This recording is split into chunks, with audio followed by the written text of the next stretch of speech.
मार दिया जाए या छोड़ दिया जाए, बोल तेरे साथ क्या सलूक किया जाए। जी हां साथियों, अमेरिका और ईरान जंग की यही स्थिति है।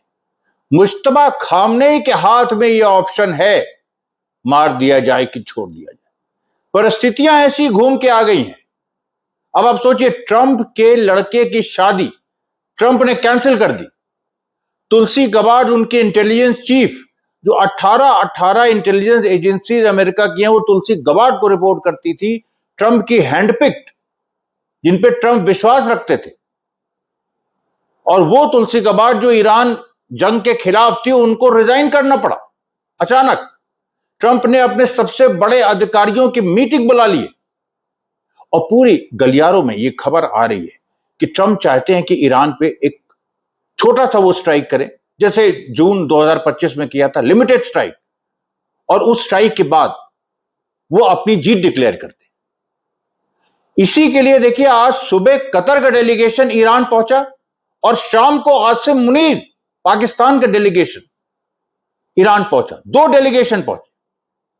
और आपको विश्वास नहीं होगा, जो खबर आ रही है, जो लीक हुई है, जो कहीं नहीं आपको सुनाई पड़ेंगी, आसिम मुनीर ने जो ईरान से बातचीत की, वो गालिबाफ से मिले, वो पेजेश्कियान से मिले, वो अराक्ची से मिले, यानी वो सबसे मिल रहे थे जो इस समय पावर स्ट्रक्चर में इंपॉर्टेंट है। और सबसे पीछे मुश्तबा खामनेई के संदेश उनको पहुंच रहे थे और मुनीर कुछ कहने आए थे। वो क्या बात थी जो मुनीर कहने आए थे? साथियों, अमरीश मिश्रा के आज के कार्यक्रम में आपका स्वागत है। आज यानी 23 मई 2026, आज केवल एक ही वीडियो हम जारी कर रहे हैं। कल भी संभवतः एक ही वीडियो आएगा। हां, अगर जंग हो गई तब हम 1 से ज्यादा 3 भी वीडियो हम जारी कर सकते हैं। आपसे गुजारिश है कि इस वीडियो को लाइक और सब्सक्राइब करिएगा, अंत तक देखिएगा और साथ साथ कमेंट करना मत भूलिए। तो सवाल यह है कि आसिम मुनीर कौन सी बात कान में फुसफुसाने पहुंचे थे? सुबह कतर आया, वो क्या, उसने क्या कहा? और इस समय आसिम मुनीर, इस समय मतलब दोपहर को, अब ईरान 2 घंटे भारत से पीछे है। तो आसिम मुनीर ये कहने आए थे कि जून वाला कुछ होने दो, यानी अमेरिका लिमिटेड स्ट्राइक ईरान की कुछ न्यूक्लियर फैसिलिटीज पे कर दे। पावर प्लांट पे अमेरिका नहीं मारेगा, जो बाकी इंफ्रास्ट्रक्चर है उस पे नहीं मारेगा, पुल नहीं उड़ाएगा, जैसे 40 दिन की जंग के दौरान हुआ। इजराइल को इजाजत अमेरिका नहीं देगा कि वो स्ट्राइक करे ईरान पे।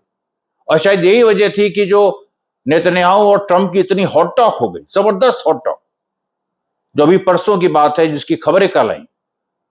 तो अब आसिम मुनीर ये कहने गए कि ये चीज होने दो, ट्रंप को कुछ तो चाहिए कि वो अपनी जीत डिक्लेयर करके पीछे हट जाए।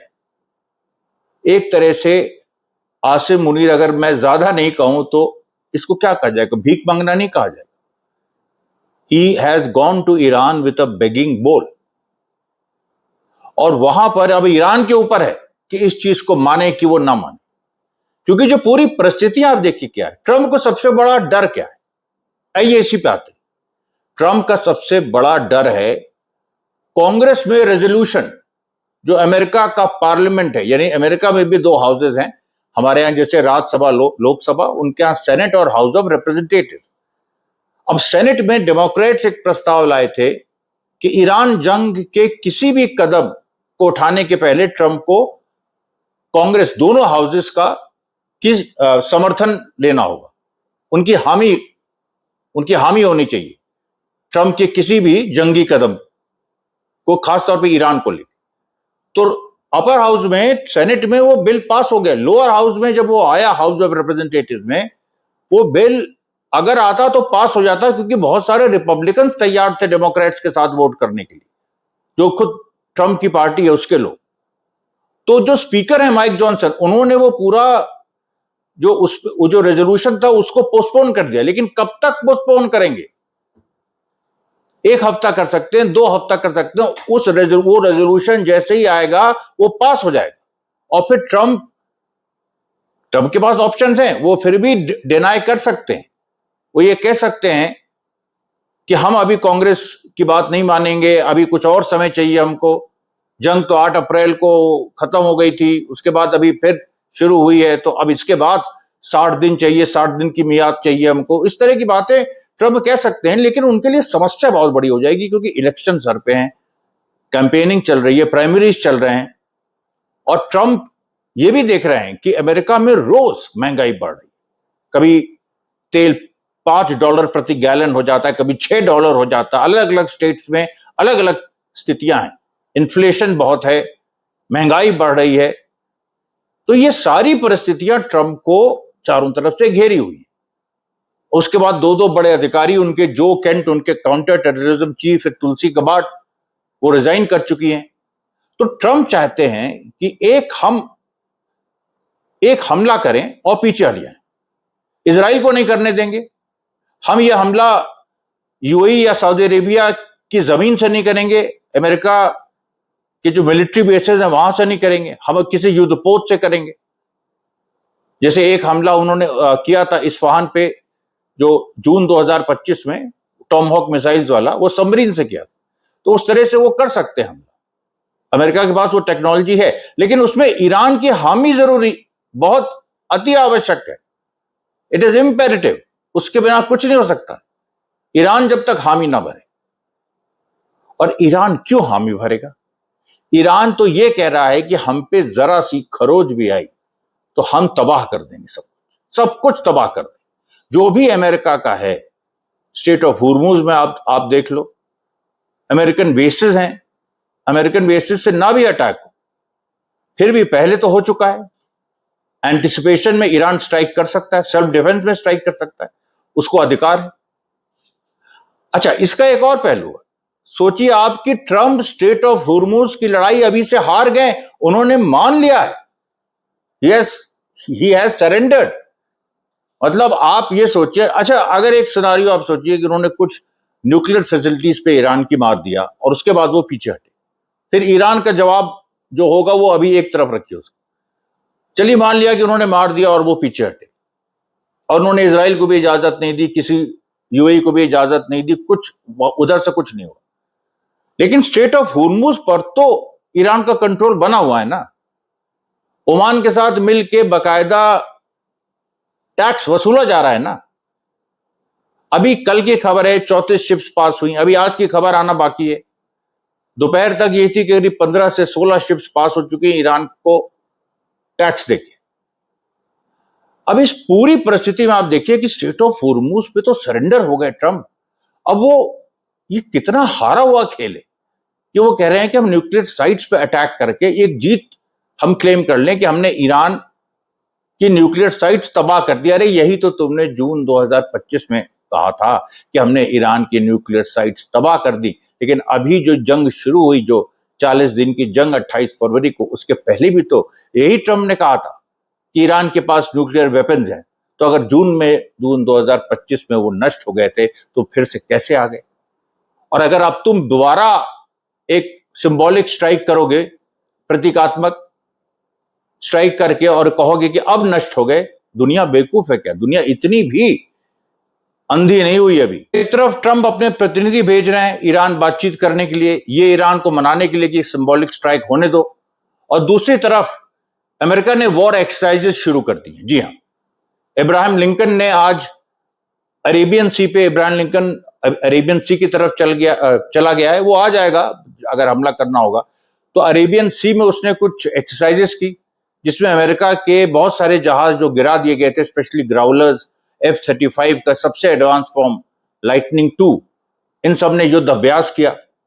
उसके बाद आप सोचिए कि इराक की एयर स्पेस पे, जॉर्डन की एयर स्पेस पे बहुत सारे जहाज अमेरिका के वो उड़ते हुए दिखाई पड़े।